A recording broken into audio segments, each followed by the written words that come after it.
Like kids in a candy shop, today we're at Ford's manufacturing facility where they make the F-150 Lightning. And rumor has it that by the end of 2023, this facility will be able to make 150,000 electric trucks annually.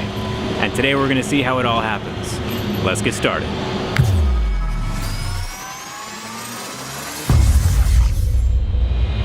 You might remember from history class that back in the day, Henry Ford was the inventor of the assembly line. So it's super cool to be here in the exact same spot 100 years later to see the technological improvements that have happened.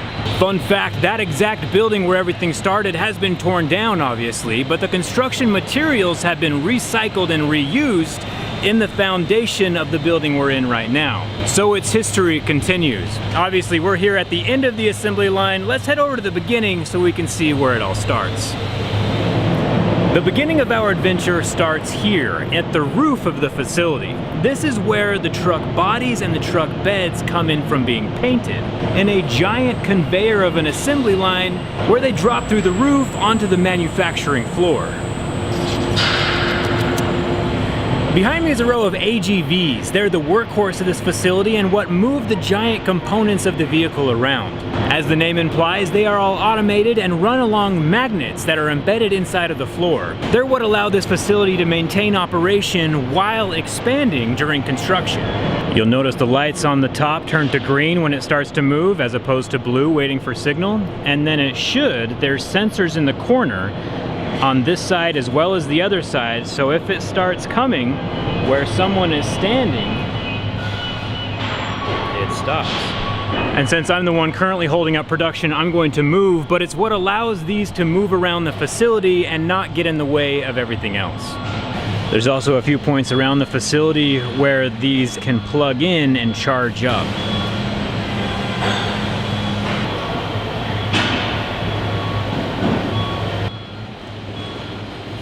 You'll be seeing variations of these a lot throughout the facility.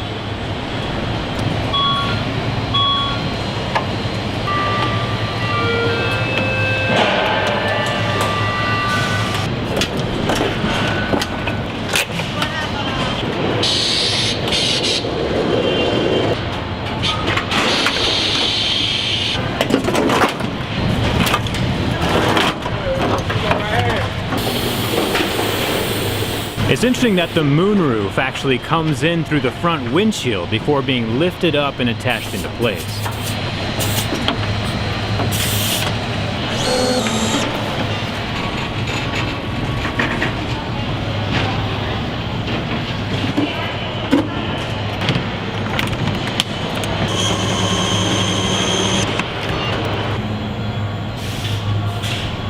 Time for the instrument panel. I think it's interesting that the steering wheel right here has the linkage attached behind it and all of the dashboard goes in as one piece.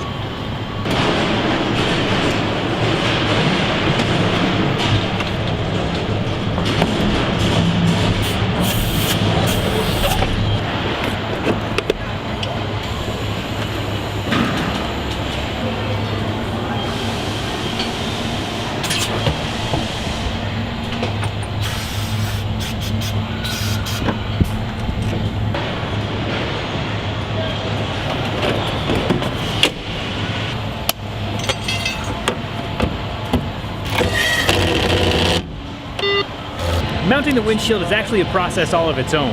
We have the glass with a Ford sticker, then we put some liquid etcher around the edges.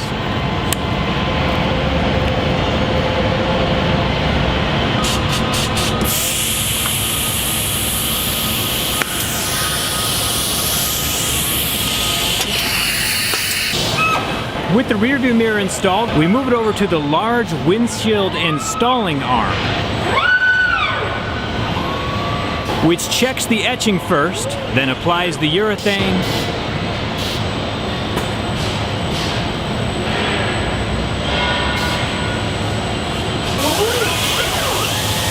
and swings it around to the truck and adheres it to the truck using lasers to make sure everything is correct.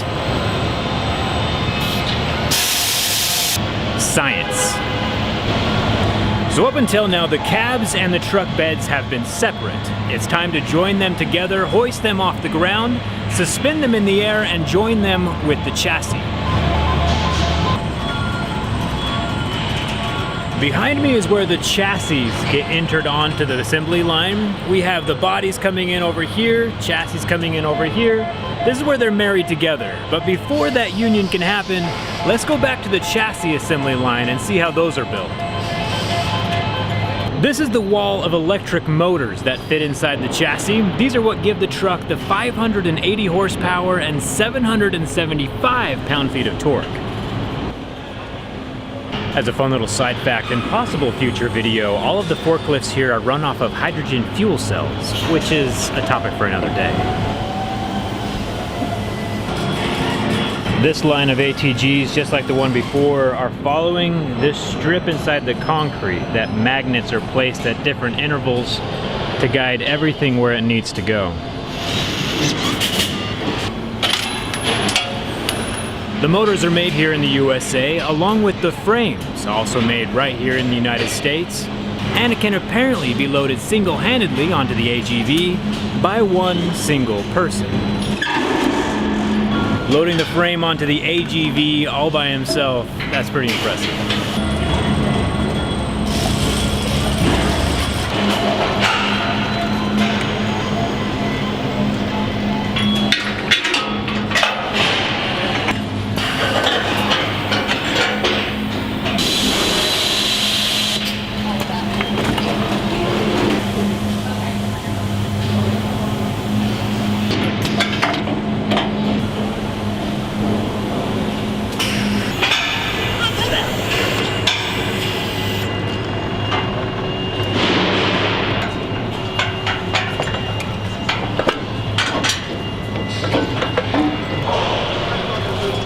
Normally you would assume that the pre-bent metal conduit lines are for gasoline or fuel lines, but this time around is for coolant, to provide cooling for both the front and rear motors as well as the battery pack, since batteries are like humans and like to operate in the same temperatures that humans do.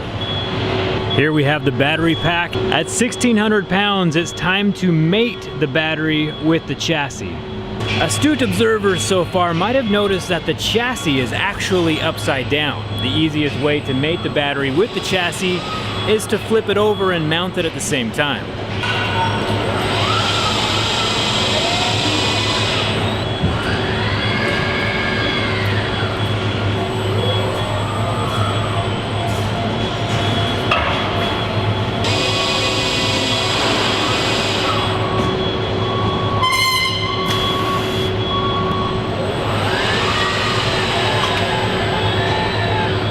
This one tried to shoo me out of the way during the whole process. This factory's moving. One of my favorite machines in this whole facility is this guy. Dual twin robots that actually photograph every single connection made on the chassis to verify if things have been connected correctly. If anything looks even slightly out of place, they will let an operator know to double check. It's a lot easier to check and verify the connections before it gets joined up with the body. After we're finished, you can roll across the street to the wedding ceremony.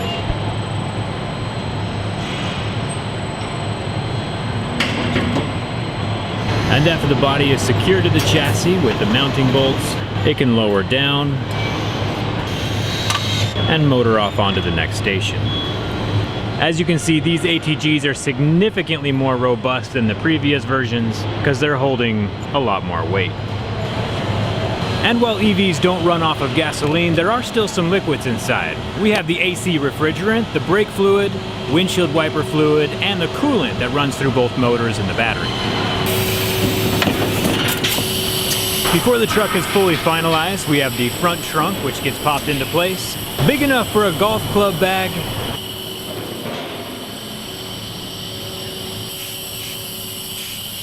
And with a few power outlets of its own. And of course, every truck needs tires.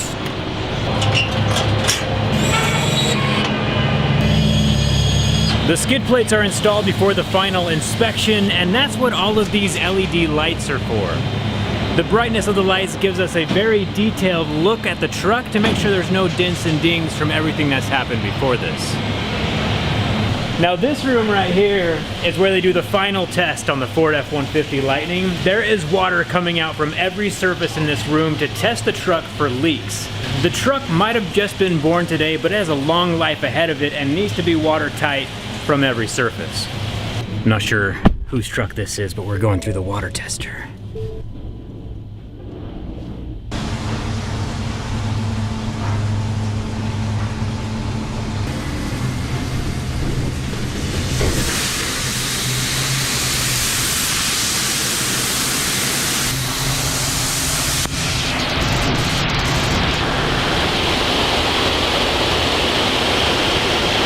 No water coming in. So far, so good.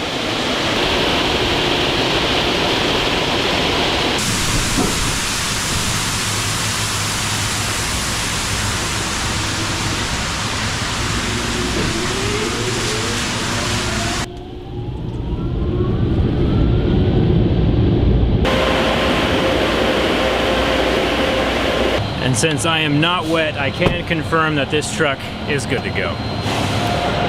After the water test and final inspection, the trucks are brought over here to this level 4 charging station that charges at 480 volts with 230 amps, bringing the truck from about 20% to 80% in less than 30 minutes. The sound you hear behind me is the liquid-cooled charger. With that much power flowing through these chargers all day, every day, the cables are liquid-cooled. After the trucks are done charging, one very lucky employee gets to take the truck on what they call the rough road, which is the final drive before the trucks get delivered to customers. And that is it, how a Ford F-150 Lightning is born, married, manufactured, and shipped off to one of you. Absolutely fascinating experience. Huge thanks to Ford for giving me this opportunity to come and tour their facility. It's a historic building with a historic new vehicle. I'm a little biased though. I love electric trucks. If you have any questions, leave them down in the comments. I will try to answer them. Come hang out with me on Instagram. And thanks a ton for watching. I'll see you around.